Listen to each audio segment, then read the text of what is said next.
ஒரு படம் ரிலீஸ் ஆகிற நாள் அது சினிமாக்கு மட்டும் முக்கியம் இல்லை. ஒரு ரசிகனுக்கு அது ஒரு திருவிழா. ஒரு தியேட்டர் உரிமையாளருக்கு அது வாழ்க்கை ஓடும் நாள். வாசல்ல கட் அவுட் நிக்குது, பேனர் பளிச்சிடுது, பால் பூ பட்டாசு. ஆனா திரை மட்டும் மூடப்பட்டே இருக்கு. செய்தி வருது, ஜனநாயகன் வெளியீடு தள்ளி வைப்பு. அந்த ஒரு வரி பல பேரோட கனவை கிழிக்குது. இந்த படம் ஒரு நடிகருக்காக மட்டுமில்ல, ஒரு ரசிகன் வேலையில்லாத நாள்ல 3 மணி நேரம் தைரியமா சிரிக்க வர்றான்.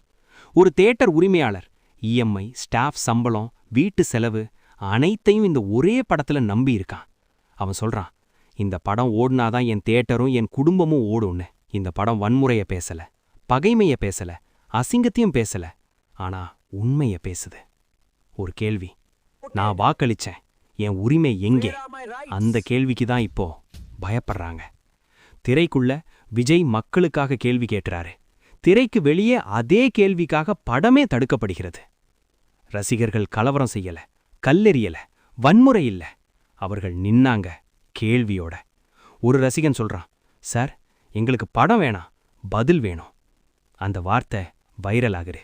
தேநீர் கடைகள்ல, பஸ் ஸ்டாண்ட்ல, வீட்டுக்குள்ள. ஜனநாயகன் படமா இல்ல, ஒரு விவாதமா மாறுது. தியேட்டர் உரிமையாளர் வாசல்ல விளக்க அணைக்காம வைக்கிறான்.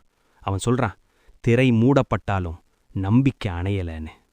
ஒரு படம் தள்ளி போகலாம், ஒரு ரிலீஸ் நிற்கலாம், ஆனா மக்களின் சிந்தனை எப்போதும் நிற்காது. ஒரு நடிகரை நீங்க பயப்படுறீங்கன்னா அது அவர் பவர் இல்ல, மக்கள் நம்பிக்கை. இந்த படம் வெளியாவதற்காக இல்ல, இந்த கேள்வி உங்களுக்குள்ள வெளியாவதற்காக. ஜனநாயகன் ஒரு படம் அல்ல, அது தடுக்க முடியாத ஒரு நம்பிக்கை.